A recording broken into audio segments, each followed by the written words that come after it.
নমস্কার, সঞ্জয় দেবশাস্ত্রীর তরফ থেকে সকল দর্শক বন্ধুদের স্বাগত। রোগ বালাই থেকে নিরাপদ থাকার তাবিজ, এই নিয়ে আজ এই ভিডিও।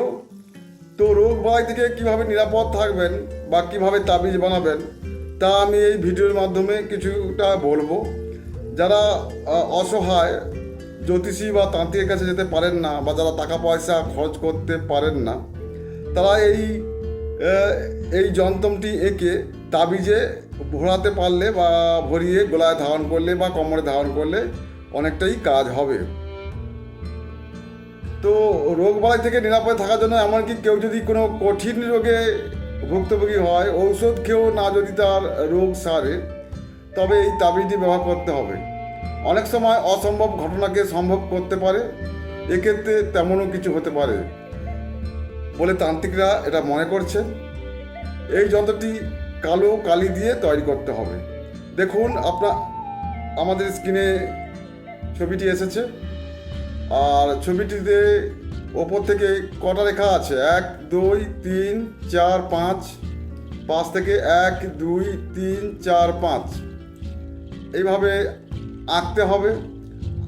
আঁকলে তাহলে কটা ঘর বাড়ালো, 1 2 3 4 5 6 7 8 9 10 11 12 13 14 15 16 16টি ঘর।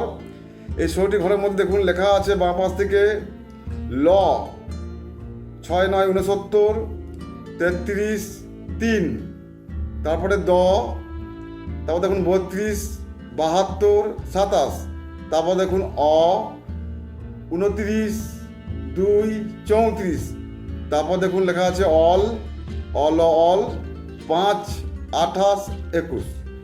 এই যন্ত্রটি ভূর্যপত্রে আঁকতে হবে। ভূর্যপত্রে কী দিয়ে আঁকতে হবে না, গোরচনা বা কুমকুম দিয়ে ডালিম গাছের কলম দ্বারা এঁকে একে তাবিজ, কবজ, মাদুলি যে কোনো জিনিসেই ভরে দিতে হবে। তারপরে গালা বা মোমবাতি দিয়ে আঁটিয়ে দিতে হবে।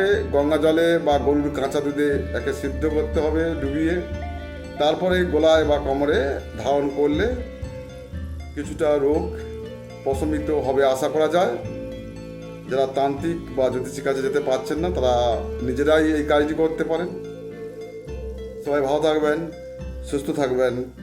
নমস্কার।